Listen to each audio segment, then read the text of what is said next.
धन्यवाद अध्यक्ष महोदय।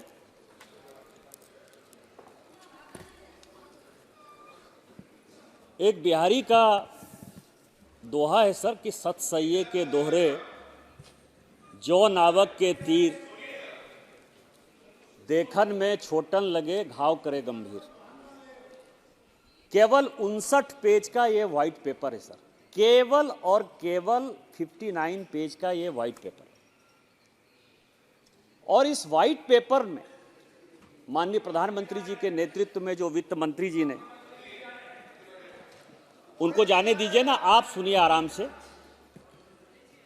इतनी तिलमिलाहट कांग्रेस और अपोजिशन में पैदा कर दी सर कि आज एक महिला वित्त मंत्री जब अपनी बातों को इस सदन में बोल रही थी तो उसको सुनने का पेशेंस नहीं था। हमने तो अपोजिशन के मनीष तिवारी जी को बड़े शांतिपूर्वक सुना सर, और मुझे आपका संरक्षण चाहिए, क्योंकि मैं जो बोलूंगा शायद इनको तिलमिलाहट हो। मैंने अपने बजट भाषण में सर 3 चीजों का जिक्र किया था कि इस भारत की इकोनॉमी को आप 3 भागों में विभक्त कर सकते हैं। पहला भाग है 1947 से लेकर 1990 तक, जब इस देश में लाइसेंस परमिट कोटा राज रहा। 2004 से लेकर 2014 तक जब लूट राज रहा, और 2014 से लेकर 2024 तक जब राम राज्य रहा। और आज मैं पूरा का पूरा अपना स्पीच केवल और केवल लूट राज पर करूंगा सर, जो व्हाइट पेपर का पार्ट है। अध्यक्ष महोदय, माननीय प्रधानमंत्री जी जब अयोध्या में राम मंदिर के स्थापना के लिए गए थे तो उन्होंने एक बड़ा अच्छा संदेश दिया था देश को, और देश को बताने की कोशिश की थी कि राम भारत की आस्था है। ये सभी जानते हैं, राम भारत की आस्था है और राम भारत का आधार है। लेकिन इस व्हाइट पेपर को देखने के बाद जो मैं अनुभव कर पाया हूं सर, कि अपोजिशन की आस्था भ्रष्टाचार है, भ्रष्टाचार उनकी आस्था है, और भारत ही भ्रष्टाचार है। इसी में उनकी पूरी की पूरी जो है पार्टी और पूरा का पूरा अपोजिशन डूबा हुआ है। हमारे यहां एक कहावत है कि बांटी चुट्टी खाए राजा घर जाए, और दूसरा होता है कि सर्वनाशे समुत्पन्ने अर्ध्या त्यजति पांडित। आज जो सिचुएशन है, इन्होंने भारत की स्थिति जो पैदा कर दी सर, उसमें ये सभी जो अपोजिशन के लोग एक साथ आपको इकट्ठा दिख रहे हैं अध्यक्ष महोदय, उसका कारण केवल और केवल भ्रष्टाचार है जो इस व्हाइट पेपर में। और उनको लगता है कि माननीय मोदी जी जो कह रहे हैं ना खाएंगे ना खाने देंगे, भ्रष्टाचार के ऊपर जो पिछले 10 साल में इतना बड़ा अटैक है, उसमें से हमारा अस्तित्व नहीं बचेगा। इसीलिए बचने के लिए उन्होंने ये रास्ता चुना है कि सभी बाघ बिल्ली भेड़ सब जितना है वो सब इकट्ठा हो जाओ, क्योंकि भ्रष्टाचार एक ऐसा विषय है जो जनता के सामने चला जाएगा। सर, मनीष तिवारी जी अच्छे वक्ता हैं, मैं उनका सम्मान करता हूं। एक कहावत है मनीष जी, एक बड़ा अच्छा शहजाद ने एक बड़ी अच्छी शायरी लिखी कि गुजरने दी नदी को वो रात मैंने, गुजरने दी नदी को वो रात मैंने, घड़ी पर रख दिया था हाथ में। आपने अपनी घड़ी को शांत कर दिया। आपको भ्रष्टाचार नहीं दिखाई देता है, भाई भतीजावाद नहीं दिखाई देता है, आपको करप्शन नहीं दिखाई देता है, आपको केवल ये दिखाई देता है कि हम कैसे गलत चीजों को डिफेंड करें। अच्छे वकील हैं, स्वाभाविक है। व्हाइट पेपर के बारे में आपने कहा, व्हाइट पेपर 2012 में यूपीए सरकार ने जारी किया था ब्लैक मनी पर। एक कमेटी बनी थी ब्लैक मनी पर। सुप्रीम कोर्ट का आदेश आया था अध्यक्ष महोदय 2011 में, इंप्लीमेंट नहीं किया। किसने इंप्लीमेंट किया? 26 मई 2014 को जब माननीय प्रधानमंत्री जी ने चार्ज लिया, उसी दिन पहली कैबिनेट में ब्लैक मनी पर जो है टास्क फोर्स बनाया गया। किस तरह की बात कर रहे हैं आप? सर, ऑयल के बारे में इन्होंने कहा, मैं जवाब देने के लिए नहीं खड़ा हूं क्योंकि मेरा विषय लूटराज है, मैं उस पर जाता हूं। लेकिन आप ये कह रहे हैं, ठीक है आपके समय पेट्रोल डीजल का दाम बहुत बढ़ रहा था, एग्री, लेकिन आपने क्या किया? ऑयल बॉन्ड के तौर पर आपने इस देश के लोगों पर कितना बड़ा बोझ डाला है, यह आपको पता है, यह जानकारी है। आपने अपने बजट से ऑयल कंपनी को पूरा नहीं किया।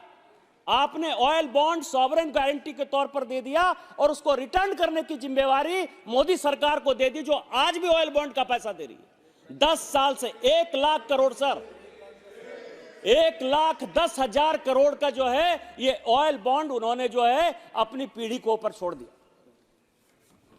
सर, अर्थशास्त्र की बात करते हैं, एनपीए की। मैं जहां से माननीय वित्त मंत्री जी ने खत्म किया वहीं से शुरू करना चाहता हूं। ये व्हाइट पेपर है सर, ये व्हाइट पेपर में मनीष तिवारी जी के जानकारी के लिए, मुझे लगता है कि वो ब्लैक पेपर ज्यादा पढ़ लिए, व्हाइट पेपर नहीं पढ़ पाए सर। व्हाइट पेपर में 2003-4 का आर्थिक सर्वे जिक्र है, और आर्थिक सर्वे में मैं पूरा नहीं पढ़ना चाहता।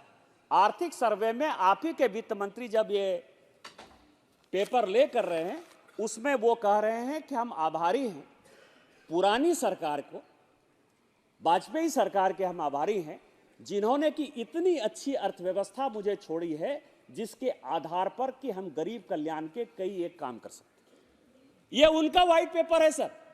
और दूसरा व्हाइट पेपर है 2013-14 का, इसी व्हाइट पेपर में जो आप छोड़कर गए और जो हमने जो है ले किया, उसमें यह कहा गया कि बैलेंस ऑफ पेमेंट ऐसा बिगड़ा हुआ है कि शायद हम अपने एम्प्लॉय को पैसा दे पाने की भी स्थिति में नहीं है। पढ़ना चाहिए कि 10 साल में हम 1998 से, आप जब कहते हैं कि 5.8% आपका जीडीपी ग्रोथ रहा 1998 से लेकर 2004 तक, आपको यह बताना चाहिए कि 96 में क्या था, 97 में क्या था, 95 में क्या था, 94 में क्या था, 2%, 3%, 3.5%, 4%, 5% से ज्यादा जो है कभी इकोनॉमी नहीं रही सर। और जब हमने चार्ज लिया, जब 97 के बाद हमको चार्ज दिया गया, तो वो इकोनॉमी केवल और केवल 3% पर थी। उस 3% की इकोनॉमी को जब हम आपको छोड़कर जा रहे थे, उस वक्त उस देश की इकोनॉमी 2003-4 का 8% पर था। आप उसको कहीं बाहर नहीं ले गए, और हमारे किए हुए काम को आप 2004 से लेकर 2009 तक बढ़ाते रहे। 2009 के बाद से लेकर 2014 तक, यहां उदासी बैठे हैं, हमारी कमेटी है, आपका जीडीपी ग्रोथ जब हमको आप छोड़ रहे थे केवल और केवल 2.6% था, और इस कारण से आपने उसके पूरे मापदंड को बदल दिया, जिसके कारण कि हम देश को, दुनिया को दिखा पाए कि हमारी इकोनॉमी 3.5, 3.4 बढ़ रहा है। यही इकोनॉमी है, इसी पर आप चर्चा करना चाहते हैं सर। मैं जहां था, इनकी सरकार ने बड़े अर्थशास्त्री थे सर। मनमोहन सिंह जी अर्थशास्त्री थे, चिदंबरम साहब अर्थशास्त्री थे, रघुराम राजन साहब अर्थशास्त्री थे, रंगराजन साहब अर्थशास्त्री थे, मोंटेक सिंह अहलूवालिया। मतलब आप ये समझिए कि इस देश दुनिया में जितने अर्थशास्त्री हो सकते हैं, सब अर्थशास्त्री इस सरकार को चला रहे थे। हमारे यहां कहावत है कि ज्यादा जोगी मत ठूजा। इतने जोगी, इतने अर्थशास्त्री हो गए थे सर कि पूरे देश की इकोनॉमी का इन्होंने भट्ठा बैठा दिया। इनको कमेटी बनाने का बहुत शौक है सर। 2007-8 में एक कमेटी फाइनेंशियल स्टेबिलिटी की रघुराम राजन के नेतृत्व में बनाई, और एक कमेटी इन्होंने जो है सर केलकर की कमेटी बनाई। ये 2012-13 की कमेटी बनी, और दोनों कमेटी ने कहा कि आप जिस रास्ते पर जा रहे हो, जिस तरह की फोनो बैंकिंग कर रहे हो, जिस तरह का एनपीए हो रहा है, वित्त मंत्री जी ने जो कहा उसको मनीष तिवारी जी ने एंडोर्स किया। वित्त मंत्री जी ने कहा कि जब 2013-14 में हमने सरकार चार्ज लिया, तो बैंक का एनपीए जो है लगभग 13% के आसपास था, 12 पॉइंट समथिंग उन्होंने डाटा दिया, और आज जो है एनपीए हमारा लगभग 3% के आसपास। यही बात मनीष तिवारी जी ने कहा। लेकिन रघुराम राजन साहब जब एस्टीमेट कमेटी में आए एज ए गवर्नर आरबीआई, उनका स्टेटमेंट मैं लेकर आया हूं, यदि हाउस चाहे तो पूरा स्टेटमेंट पढ़ दूं, लेकिन स्टेटमेंट का लब्बो-लुबाब ये है सर, वो ये कह रहे हैं कि पॉलिटिकल करप्शन के कारण, मेरी बातों को ध्यान से सुनिएगा सर, कमिटी ऑफ एस्टीमेट जो हमारी सबसे इंपॉर्टेंट कमिटी है, उसके सामने रघुराम राजन कहते हैं कि पॉलिटिकल करप्शन के कारण बैंक की स्थिति बद से बदतर हो गई है। एनपीए 13% के आसपास हो गया है। जो वहां के एम्प्लॉई हैं, सारे बैंकों के जो एम्प्लॉई हैं, वो करप्शन में अकूत आकंठ डूबे हुए हैं। जो एसेट क्वालिटी रिव्यू है, AQR, उसके आधार पर कहीं भी कोई एसेट नहीं है। बिना कोलेटरल के हमने लोगों को बैंक का लोन दे दिया है। यह रघुराम राजन का स्टेटमेंट है, यही तो व्हाइट पेपर में है। आपको बताना चाहिए कि 13% एनपीए में आपने जिन बिजनेसमैन को पैसा दिया, वो पैसा कहां डूब गया।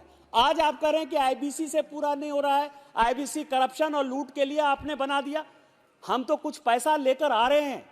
आपके समय क्या हुआ सर? डीआरटी, इनके पास आईबीसी नहीं थी, ये डीआरटी थी, और उसका भी डाटा लेकर आया हूं। रघुराम राजन ने जो कहा है, रघुराम राजन ने कहा कि 5 लाख करोड़ यदि हमको वापस लेना था तो केवल और केवल 30,000 करोड़ रुपया 5 लाख करोड़ के बदले हम ले पाए। यही आप इकोनॉमी दिखाना चाहते हैं सर। दूसरा, मेरे पास और भी वक्ता है सर, मैं 2-3 चीजें करप्शन जिसके बारे में की बेसिक बात करने के लिए आया हूं। एक स्कीम आई सर 2080, 80-20 बाद में 2080, so be the face will show you the law. क्या हुआ सर? ये पूरे देश को जानने का सवाल है। आप कहते हैं कि ये करप्शन हो गया, वो भाग गया, वो भाग गया, वो भाग गया। एग्रीड, हमसे गलती हो गई, आप बड़े माई बाप हैं जी। आप समझें कि 2013 में इस देश में सबसे ज्यादा गोल्ड इंपोर्ट होता है सर। यहां की महिलाओं को गोल्ड सबसे प्रिय। 2013 में एक पॉलिसी लेकर यूपीए की सरकार आई। चिदम्बरम साहब जो है देश के वित्त मंत्री थे, और उन्होंने कहा कि गोल्ड इंपोर्ट जो इतना हो रहा है, इससे बैलेंस ऑफ पेमेंट हमारा बहुत बिगड़ रहा है। बहुत अच्छा बिगड़ रहा है। हमने एक पॉलिसी लाई जिसमें 80% जो है गोल्ड यदि आप इंपोर्ट करके लाएंगे तो डोमेस्टिक यूज होगा और 20% उसका एक्सपोर्ट होगा। यह सीएजी की रिपोर्ट है। 2013 में कहा गया कि कुछ कमर्शियल बैंक ही या एमएमटीसी, एसटीसी, भारत सरकार की जो एजेंसियां हैं, वही इसका इंपोर्ट करेंगे। इसमें भी कोई परेशानी नहीं थी सर। अब आ गया चुनाव में कांग्रेस को पैसा चाहिए सर, और लगने लगा एन केन प्रकार कि माननीय मोदी जी अब इस देश के प्रधानमंत्री बने। आपको आश्चर्य होगा सर, चुनाव खत्म हो चुका था, 16 मई को रिजल्ट निकलना था। मैं ऑन रिकॉर्ड ये बात कर रहा हूं सर, सीएजी की रिपोर्ट में है। पहले मैं चेयरमैन था, बाद में मिस्टर उदासी जो है उस सब कमेटी के चेयरमैन हुए पीएससी में। 14 मई 2014, 16 मई को रिजल्ट निकलना था, देश को जानने का सवाल। 14 मई 2014 को माननीय चिदम्बरम साहब की इकोनॉमिक अफेयर्स मिनिस्ट्री ने एक आदेश दिया आरबीआई को कि हम और भी स्टार ट्रेडिंग कंपनी, जो बड़ी बड़ी कंपनियां थी जिससे कि पैसा लेना था सर, या लगता था कि कभी दोबारा हम सत्ता में वापस नहीं आएंगे तो कमीशन खोरी कहां से मिलेगी, वो आदेश आरबीआई को दे दिया। चिदम्बरम साहब बहुत ईमानदार, रघुराम राजन साहब बहुत ईमानदार। 16 मई को रिजल्ट निकल लिया, 16 मई को तय हो गया कि माननीय मोदी जी इस देश के प्रधानमंत्री होंगे। बिना किसी से पूछे हुए, बिना सरकार के रहे हुए, क्योंकि सरकार, मैं इसीलिए कहता हूं कि जब 16 मई को तय हो गया कि भारतीय जनता पार्टी की सरकार है, 21 मई को मॉडल कोड ऑफ कंडक्ट के लागू रहते हुए 21 मई 2014 को आरबीआई ने यह आदेश जारी कर दिया। और उस आदेश के बाद जो हुआ, आपको आश्चर्य लगेगा सर कि 5 घंटा के अंदर दिल्ली में इंपोर्ट होकर आ रहा है गोल्ड, हरिद्वार चला जा रहा है, हरिद्वार से वो एक्सपोर्ट हो जा रहा है सर, केवल 5 घंटे में। ये कांग्रेस ही कर सकती है सर, दूसरा कोई नहीं कर सकता है। हमारी कमेटी ने सीबीआई इंक्वायरी की बात कही सर। हमारी सरकार ने नवंबर 2014 में इस स्कीम को बंद किया सर। उसको लगा कि इस देश में कम से कम 1 लाख करोड़ का घोटाला हो गया। क्या आप यही देश चलाना चाहते? क्या यही देश छोड़कर आप गए? घोटाले पर घोटाले, घोटाले पर घोटाले। करप्शन की भी, पैसा खाने की भी एक सीमा होती है। दूसरा इसी व्हाइट पेपर में है सर, एंट्रिक्स देवास। मैं आपको बताऊं कि सेना हो, दुनिया हो, देश हो, रक्षा हो, सुरक्षा हो, आम आदमी हो, इससे इस सरकार को कोई लेना देना नहीं था सर, यूपीए की सरकार को। और क्या हुआ सर, 2005 में सर 28/1/2005 को इसरो के साथ एंट्रिक्स का देवास के साथ जो है एक एग्रीमेंट साइन है, बिना किसी कोलेटरल के, बिना। उसका कारण ये मैं इसीलिए बताना चाहता हूं कि ये केस हमने जो है इंटरनेशनल कोर्ट में जब हारा, माननीय रविशंकर जी मेरे समझ से उस वक्त लॉ मिनिस्टर होंगे, जब हमारी सरकार बन गई होगी, हम लोगों को लगभग 15,000 करोड़ रुपया विदेश को देना था सर, बिना किसी काम के, केवल एग्रीमेंट साइन होने के कारण। 28/1/2005 को चिदम्बरम साहब ने यह एग्रीमेंट साइन कर दिया और यह कह दिया कि आर्बिट्रेशन जो है वो विदेश की धरती पर होगा। उसमें जो रामचंद्रन नाम के आदमी थे सर, उनके साथ उनकी रिश्तेदारी थी। भारत का पूरा इसरो का जो है मैनेजमेंट फेल हो गया सर। आज भी भारत सरकार उससे करा रही है। सीबीआई ने केस किया है, 600 करोड़ रुपया जो है उसका अटैच किया है हमने सर। इसके बावजूद भी सुप्रीम कोर्ट को आदेश देना पड़ा कि आर्बिट्रेशन का जो ये क्लॉज भारत सरकार ने लगाया है, इसमें करप्शन की बू है और हम विदेशी धरती पर हुए किसी आर्बिट्रेशन को नहीं मानते हैं। उसके बावजूद भी सर ये एंट्रिक्स देवास डील हुआ। मनमोहन सिंह जी को डार्क में रहकर ये पूरी सरकार करती रही सर, कांग्रेस सरकार का ये हाल। तीसरा सर, मैं आपको बताऊं,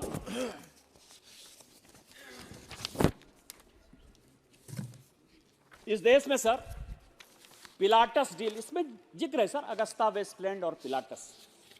इस देश को जानने का सवाल है और मैं कुछ नाम लेना चाहूंगा सर, क्योंकि इसमें जिक्र है। आप ये समझें सर कि एक ऑफसेट क्लाउज का जो है, माननीय Vajpayee ji make in India, made in India करना चाहते थे, हम मेक इन इंडिया करना चाहते हैं। और आज आपको पता है कि डिफेंस में हम बहुत ज़्यादा एक्सपोर्ट कर पा रहे हैं, वो माननीय मोदी जी की नीतियों के कारण हम कर पा रहे हैं। और डिफेंस एक ऐसा सेक्टर है जहां की हम एक्सपोर्ट करने की स्थिति में, 1 लाख करोड़ का जो है डिफेंस का एक्सपोर्ट हुआ सर। अब आप समझिए कि एक एग्रीमेंट जो है साइन हुआ, संजय भंडारी भागा हुआ है सर,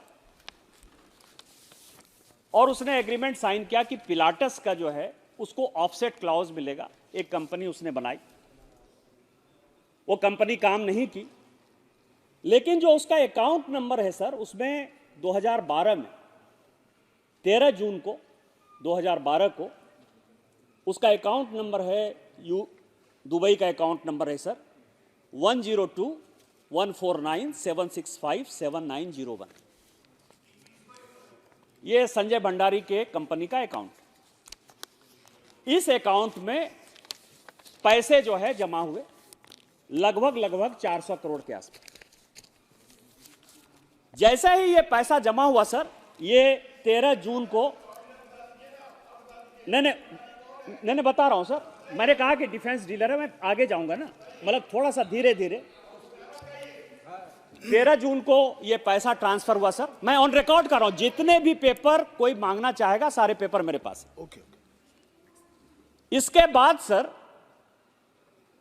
एक मकान खरीदा गया इसी अकाउंट से, 12 ब्रांसन स्क्वायर, उसी कंपनी ने खरीदा सर, लंदन में सर। और उस मकान की कीमत लगभग 50 करोड़ के आसपास थी, जो उस अकाउंट से ट्रांसफर हुआ। और ठीक उसके 3 महीने के बाद सर एक दूसरे कंपनी ने उतने ही पैसे में खरीद लिया जिस कंपनी का मालिक सीसी थम्पी था सर। अब ये 3 कैरेक्टर आ गए सर।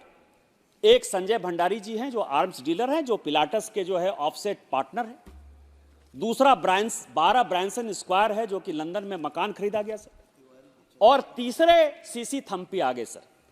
अब तीनों का एक मामला समझ लीजिए सर कि ये तीनों की जो है मेल अजीत के साथ जो है मिलती है सर। अजीत मैं इसलिए कहूंगा कि कई एक फिल्मों में अजीत जो एक्टर थे उन्होंने रॉबर्ट का रोल प्ले किया सर, तो आप अजीत को रॉबर्ट ही मान सकते हैं सर। तो मतलब क्योंकि इनको परेशानी नहीं हो तो मतलब रॉबर्ट, मतलब मैं अजीत बोलूंगा तो पूरा देश और इसको अजीत समझ ले। अजीत किसी का भी नाम हो सकता है, हमारे यहाँ के एक एमपी का भी नाम है। आप ये समझें सर उस मेल में लिखा हुआ है कि इस मकान के मालिक अजीत साहब हैं, ऑब्लिक रॉबर्ट, जो भी आप समझ लीजिए सर। वो पार्टी देते हैं सर। वो पार्टी दुबई में होती है। EK-71 से 13 अगस्त को एक पार्टी जो है संजय भंडारी ज्यूरिख में देते हैं सर। और उसका टिकट नंबर जो है EK-71 से रॉबर्ट वड्रा अपने दोस्तों के साथ, मतलब Ajit, sorry sir, Robert Vadra हो गया, वो अपने दोस्तों के साथ वहां जाते हैं, पार्टी करते हैं और उसके बाद वो 12 ब्रांसन स्क्वायर में शिफ्ट हो जाते हैं सर। ये किसका पैसा है? कहां से पैसा लाया? और ये जो सीसी थम्पी है सर, अभी मैं लेकर आया हूं, ये कागज है सर, अभी 23 दिसंबर 2023 का अभी जो प्रेस रिलीज जारी किया है ईडी ने। आपको आश्चर्य होगा सर कि सीसी थम्पी वो आदमी है जो रॉबर्ट वड्रा की बेनामी संपत्ति का दुबई में, लंदन में, अमेरिका में मालिक है। और इतना ही नहीं, अभी फरीदाबाद में फरीदाबाद में जो जांच हो रही है उसका भी बेनामी प्रॉपर्टी का मालिक सीसी थम्पी है सर। नाम को देख लेंगे। ये करप्शन, नाम को देख लेंगे। की बात कर रहे हैं, देख लेंगे की बात कर रहे हैं जी।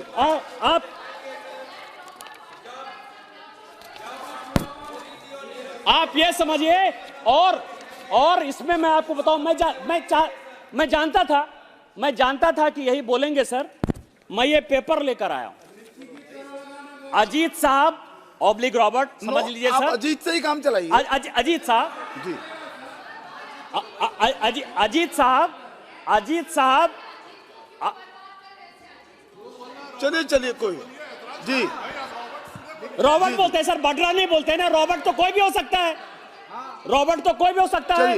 मैं आपको बताऊं सर कि जो ईडी ने चार्जशीट पेश की है सर, उसमें जगदीश शर्मा, कांग्रेस का कार्यकर्ता, जो उनका बेनामी प्रॉपर्टी देखता है रॉबर्ट साहब का, संजय भंडारी, मनोज और उस वक्त के तत्कालीन डिफेंस मिनिस्टर, बहुत ईमानदार थे सर, मैं उनके बड़ी इज्जत करता हूं। उनके बेटे अब हमारी पार्टी में आ गए हैं, मुझे बोलने में भी ये लगता है। उन सबों का फोन टेप चार्जशीट में मौजूद है। ये इनका करप्शन है, ये व्हाइट पेपर है और इसी को माननीय प्रधानमंत्री जी बाहर करना चाहते हैं।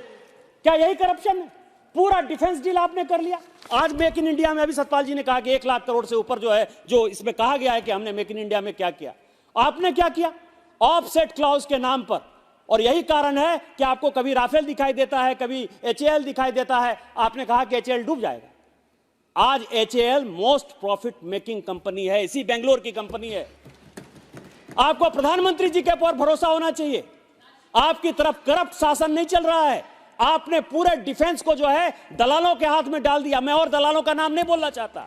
आपने इतना भी नहीं सोचा कि अगस्ता वेस्टलैंड हेलीकॉप्टर, उसमें आपको ध्यान हो सर कि एयरफोर्स के चीफ को जो है जेल जाना पड़ा। क्यों जेल जाना पड़ा? क्योंकि उसका जो हाइट था, उस हाइट को, उसके स्पेसिफिकेशन को आपने चेंज किया। आपको भारत की रक्षा की चिंता नहीं, सुरक्षा की चिंता नहीं, देश की चिंता नहीं, आर्मी की चिंता नहीं, नेवी की चिंता नहीं। हम उसकी चिंता कर रहे हैं, माननीय प्रधानमंत्री जी चिंता कर रहे हैं। आपने केवल और केवल करप्शन किया है। और मैं आपको कह सकता हूं दावे के साथ कि ये भारतीय जनता पार्टी की सरकार है, माननीय प्रधानमंत्री जी की सरकार है। न खाएंगे न खाने देंगे। जो भी भ्रष्टाचारी है वो जेल के अंदर जाएगा सर। दूसरा स्कैम है सर, सेना पर ही सुप्रिया जी यहां साथ दे रही है कांग्रेस को। आदर्श सोसाइटी स्कैम, सेना के जमीन को जो कारगिल युद्ध में जो मर गए थे बेचारे सैनिक, जो शहीद हुए थे, उनके लिए जमीन था सर, नेवी का जमीन था सर। इनके मुख्यमंत्री यहां संसद में सदस्य रहे, अब दिवंगत हैं, हम उनका सम्मान करते हैं। विलासराव देशमुख ने 24 घंटे के अंदर उसको जो है लाइसेंस दे दिया सर। जयराम रमेश बहुत ईमानदार बनते हैं सर। सीआरजेड की पॉलिसी में लक्षद्वीप का विकास नहीं हो सकता है, बंबई का विकास नहीं हो सकता, गोवा का विकास नहीं हो सकता, लेकिन सीआरजेड पॉलिसी को धता बताकर इस आदर्श स्कैम में, क्योंकि कौन कौन लोग हैं सर, अशोक चौहान से लेके कांग्रेस के कम से कम 50 लोगों का नाम मैं कह सकता हूं ब्यूरोक्रेट का, जो कि आदर्श स्कैम में उन्होंने जो है सबको जमीन दे दिया, सबको मकान दे दिया सर। यही है। जैसे आज हमारे मुख्यमंत्री जेल गए हैं सर, यही सेना की जमीन बेच कर गए।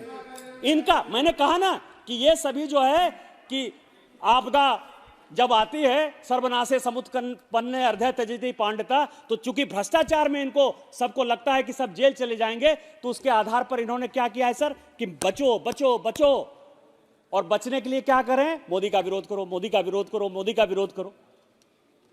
कोई आइडियोलॉजी नहीं है सर, किसी प्रकार की आइडियोलॉजी नहीं है, क्योंकि मैं जब आगे में जाऊंगा तो आपको लगेगा, मैंने आपको बताया कि आदर्श स्कैम किया, उसका क्या असर है, उसमें कौन कौन से लोग फ्लैट धारक हैं।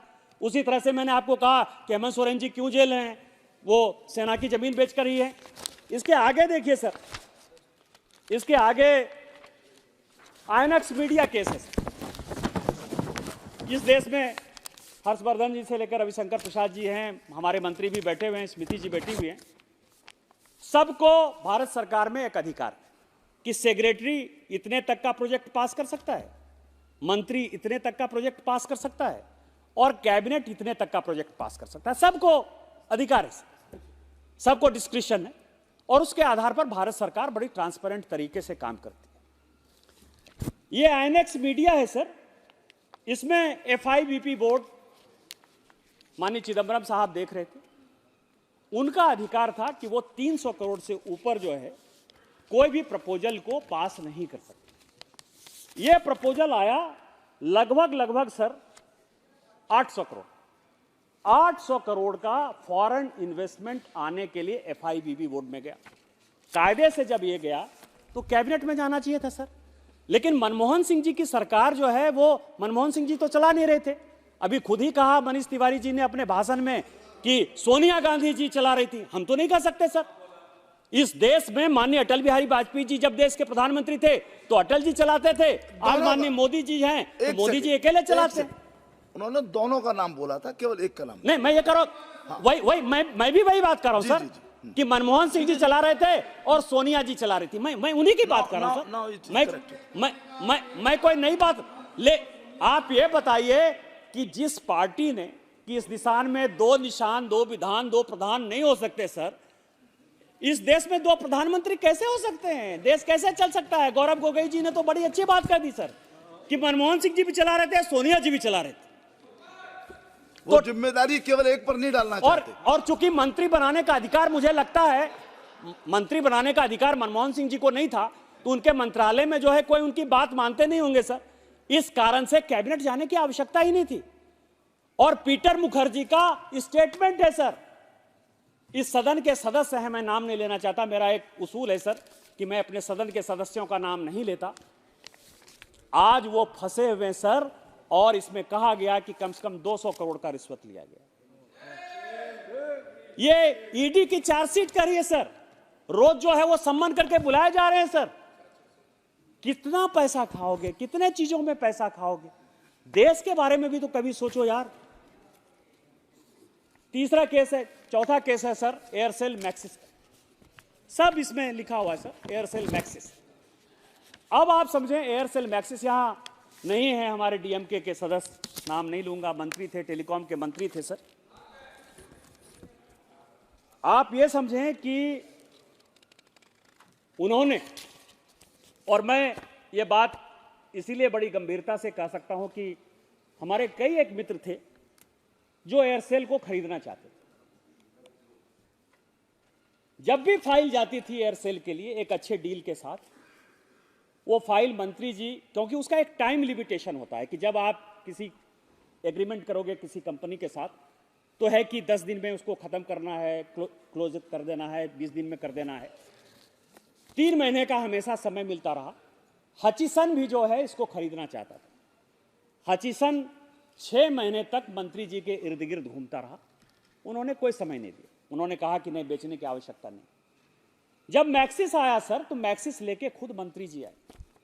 एक तरह से समझिए कि रिवॉल्वर सटाकर उस वक्त के तत्कालीन इन्वेस्टर जो थे शिवशंकर, उसने रोते हुए अपना स्टेटमेंट दिया।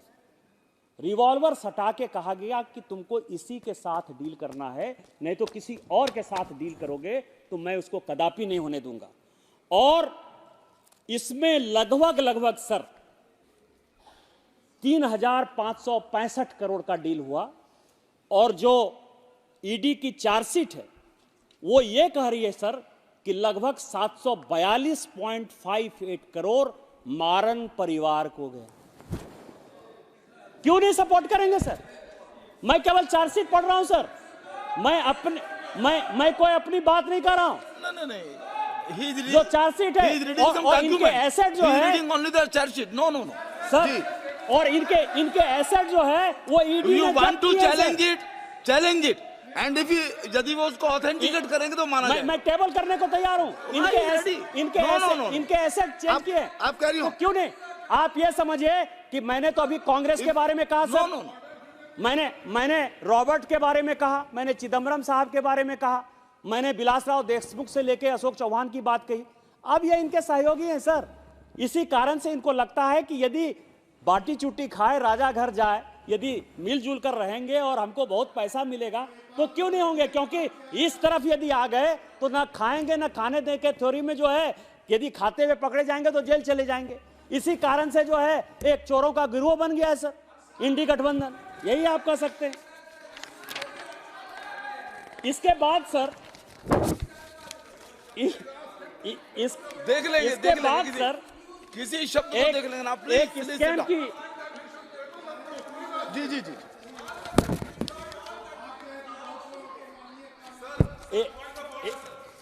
प्लीज जी हाँ बोलिए, पॉइंट ऑफ ऑर्डर बोलिए।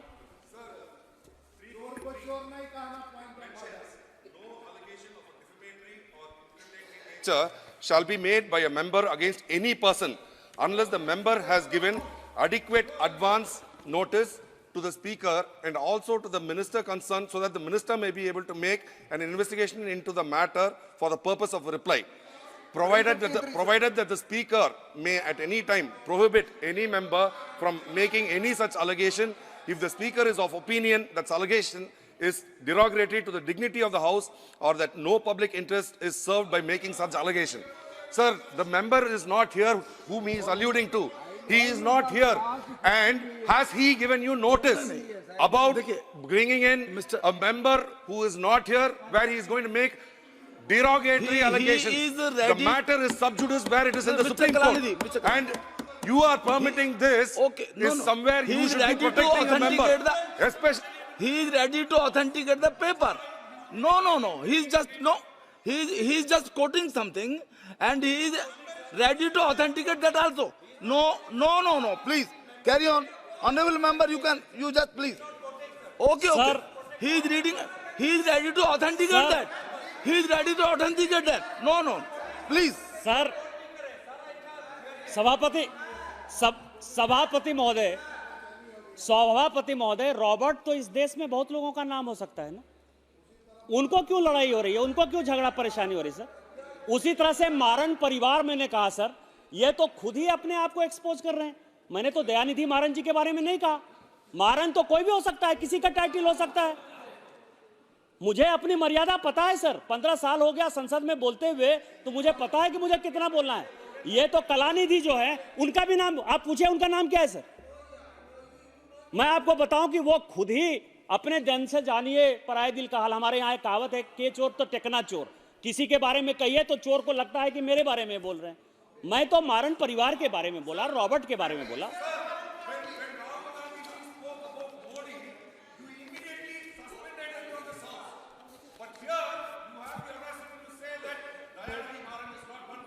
इसी sir sir sir sir sir sir जो है इसी कांग्रेस के युवराज ने सर क्या कहा सर कि मोदी ओबीसी ही नहीं है। इतनी परेशानी है इन लोगों को सर, सारे अपोजिशन को, वो ओबीसी नहीं है और उनको कहते हैं वो तेली है। आप ये समझिए कि जाति सूचक शब्द बोलने में भी एक सम्मान होता है। हमारे यहाँ उस समाज का कंट्रीब्यूशन है सर। यदि वो समाज नहीं रहता तो आज ये समझिए कि लोगों का चक्का चूल्हा नहीं चलता सर, घर दरवाजा नहीं चलता सर। उन्होंने इस देश में कंट्रीब्यूट किया है सर, और कोई ऐसा गांव नहीं है जहां कि उनका कंट्रीब्यूशन नहीं है। उसके बारे में इस तरह की शब्दें बोल रहे हैं सर। मैं केवल दो छोटे छोटे चीज और बोलना चाहूंगा सर, मतलब और भी वक्ता है। एक सर शारदा चिट फंड, इसमें सर शारदा चिट फंड की बात है। हम लोग जिस इलाके से हैं सर, माननीय मोदी जी के प्रधानमंत्री बनने तक आप ये समझें कि बैंकिंग की स्थिति ये थी। लोग कहते हैं ना कि जनधन अकाउंट खुल गया, 50 करोड़ लोगों को जो है अकाउंट मिल गया। आप ये समझें कि किसी को फायदा हुआ या नहीं हुआ, हमारे इलाके में फायदा हुआ सर। हमारे इलाके में चूंकि बैंक के ब्रांच नहीं थे सभापति महोदय, इस कारण से लोग चिट फंड कंपनी में, मल्टी स्टेट कोऑपरेटिव कंपनी में या इस तरह के गुमराह करने वाले स्कीम में जो है अपना पैसा इन्वेस्ट करते थे। और यही कारण है कि बंगाल का, बिहार का, झारखंड का जो है बहुत ज्यादा डेवलपमेंट नहीं हुआ, क्योंकि एक तो कैश डिपॉजिट रेशियो में सर जो हम लोगों का कैश जमा होता है तो उसमें जो हम लोगों का क्रेडिट और डिपॉजिट का रेशियो है, दोनों में बहुत फर्क है सर। आज भी वो 30% 35% से ऊपर नहीं आ पाया, जिसके बारे में कि रूडी जी बोल रहे हैं। रूडी जी भी बड़ा प्रयास करते हैं कि जो है क्रेडिट मिले हमारे लोगों को, हम लोग भी लगातार प्रयास करते हैं। आप ये समझें कि उसी में बंगाल में शारदा चिट फंड का एक बड़ा काम हुआ सर। मैंने आपको कहा ना कि ये सभी एक साथ इकट्ठा क्यों हो गए, और उसमें जब रेड हो रहा है सर, बंगाल में रेड हो रहा है, तो किसी मंत्री के यहां 50 करोड़, किसी के यहां 40 करोड़, किसी के यहां 20 करोड़ कैश पकड़ा रहा है सर। ये देख, बंगाल की मैं बात कर रहा हूं। और उस पैसे का क्या यूज हो रहा है, जो मैंने आपको कहा कि जिस तरह से तिरुपति से पशुपति तक एक नक्सलिज्म हो गया था, नक्सल का एक बेल्ट बन गया था, उसी तरह से आज की डेट में पूरा का पूरा बांग्लादेशी, चाहे वो बरपेटा नौगांव से आप शुरू करिए, धुबरी होते हुए वो मालदा, मुर्शिदाबाद, किशनगंज, कटिहार, पाकुड़ और ये साहबगंज, गोड्डा होते हुए जो एक कॉरिडोर बना है सर, ये सारे पैसे, इलीगल पैसे एक पॉलिटिकल पार्टी के हाथ में जा रहे हैं, और उसका सिंगल पॉइंट एजेंडा केवल मुस्लिम वोट बैंक है सर। यही व्हाइट पेपर है। यही इस देश को बताने की आवश्यकता है कि इस तरह के जो इलीगल इलिसिट मनी है उसका क्या उपयोग हो रहा है। और अंत में सर, चूंकि हम झारखंड के हैं और 15 साल तक झारखंड और बिहार करप्शन से बहुत परेशान रहा। हमारे बच्चों का विकास नहीं हुआ, हमारे यहाँ रोड नहीं बना, हमारे यहाँ नाले नहीं बने, विस्थापन और पलायन जिसके कारण कि पूरे देश भर में जो है बिहारी लेबर हो गए हैं सर। और आज बिहार के लोग कहीं जाते हैं तो उनको, जैसे मान लीजिए कि बॉम्बे, दिल्ली, कलकत्ता, मद्रास यदि कमाने के लिए जाएं तो लोगों को लगता है कि हम पॉपुलेशन पर बोझ हो रहे हैं, जबकि 80% 85% से ज़्यादा माइंस और मिनरल्स हम देते हैं। हमारे कारण ये देश है सर, चाहे वो झारखंड हो, छत्तीसगढ़ हो, उड़ीसा हो, वेस्ट बंगाल हो, मध्य प्रदेश हो। यदि हम नहीं हो तो शायद इस देश की इकोनॉमी जो है नहीं बढ़ पाए। आज भी मैं दावे के साथ कहता हूं सर कि ये रेलवे यदि चल रहा है तो 40% से ज़्यादा रेवेन्यू केवल और केवल अकेला झारखंड देता है, अकेला झारखंड देता है। हमारा इस देश को बढ़ाने में, आगे चलाने में जो है बहुत बड़ा योगदान रहा है। लेकिन सर, हमारे बच्चों को नौकरी, आज माननीय मोदी जी ने चतुर्थ वर्ग में सारे जो इंटरव्यू हैं, साक्षात्कार हैं, उसको बंद कर दिया। थर्ड और फोर्थ में जो कि तृतीय वर्गीय श्रेणी के कर्मचारी थे, जो चतुर्थ वर्गीय श्रेणी के कर्मचारी हैं, उसमें अब किसी को जो है इंटरव्यू देने की आवश्यकता नहीं पड़ती। लेकिन सर क्या हुआ, इसमें इस व्हाइट पेपर में है लैंड फॉर जॉब स्कीम, इसमें लिखा हुआ है। मैं व्हाइट पेपर के अलावा जो ये है ना, ये बाइबिल है मेरे लिए, रामायण है, महाभारत है, इसके आगे जो है मैं कहीं नहीं जाऊंगा। मैं केवल ये बताऊंगा कि आपने किस तरह से लूटराज किया और किस तरह से ये इंडी गठबंधन एक लुटेरों का जो है एक गठबंधन बन गया है। उसमें मैं आपको बताऊं, घमंडिया गठबंधन जो है, आप ये समझें, उसमें जिन बच्चों ने पैसा दिया उनकी ही नौकरी लगी सर। जो बच्चे के मां पिताजी पैसा देने की स्थिति में नहीं थे, उनका जो है उनका जमीन जबरदस्ती लिखवा लिया गया, अपने नाम से लिखवा लिया गया, सेल कंपनी बना ली गई। इसी दिल्ली से लेके बॉम्बे तक और बाहर तक जो है आलीशान जो है उन्होंने मकान खरीद लिया सर। बच्चों की जिंदगी बर्बाद हो गई। आज उनके माँ बाप जो है करा रहे हैं, ये स्थिति है सर। और उस कारण से हमारे बिहार में ऐसा हुआ कि वो व्यक्ति जेल गया। आज भी जो चार्जशीट चल रही है, मुझे लगता है कि पूरा का पूरा परिवार जेल जाएगा। क्या इसी तरह की अर्थव्यवस्था बनाना चाहते हैं आप? अर्थव्यवस्था छोड़कर गए जो एक करप्ट अर्थव्यवस्था थी। 40 साल में आपने जो देश का विकास होना चाहिए उस विकास को नहीं किया। 10 साल जो आपका शासन रहा 2004 से लेकर 2014 तक, वो केवल और केवल लूट का इतिहास है। ये इस देश को जानने की आवश्यकता इसीलिए है कि उस वक्त जब हम सरकार में आए तो आज वो एक ट्रांसपेरेंट सरकार देख रहे हैं, भ्रष्टाचार मुक्त सरकार देख रहे हैं, वो माननीय मोदी जी के विकास को देख रहे हैं, वो रेल देख रहे हैं, वो एम्स देख रहे हैं, वो ऐसी स्थितियां देख रहे हैं जिसमें लगता है कि अमेरिका और लंदन हमसे पीछे हो जाएगा। वो ऐसी अर्थव्यवस्था देख रहे हैं जो आज 5 नंबर पर है और तीसरे कार्यकाल में हम तीसरे स्थान पर पहुंच जाएंगे। लेकिन उनको ये नहीं पता है कि जब माननीय मोदी जी आए किस तरह की अर्थव्यवस्था लेकर आए। लोगों को खाने के लिए पैसा नहीं था, लोगों को सरकारी कर्मचारी को देने के लिए पैसा नहीं था। और किस कारण से था? तो कोई भी स्कैम ऐसा नहीं था, चाहे वो 2G हो, चाहे वो कोलगेट हो, चाहे वो आदर्श स्कैम हो, चाहे वो 2080 हो, चाहे वो डिफेंस का घोटाला हो।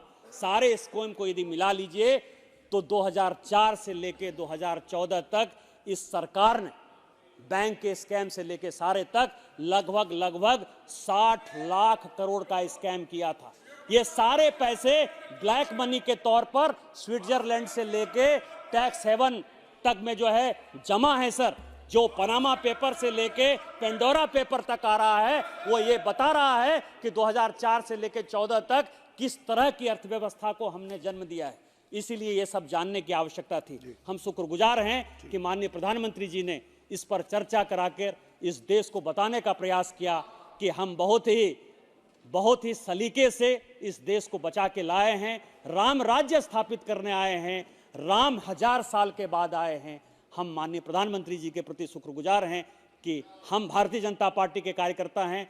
आप जीते रहिए, आपकी जिंदगी बढ़ती रहे और जब तक आप जीते रहें इस देश के प्रधानमंत्री रहें, यही हमारी कामना है। इन्हीं शब्दों के साथ जय हिंद, जय भारत। श्री वी कलानिधि जी।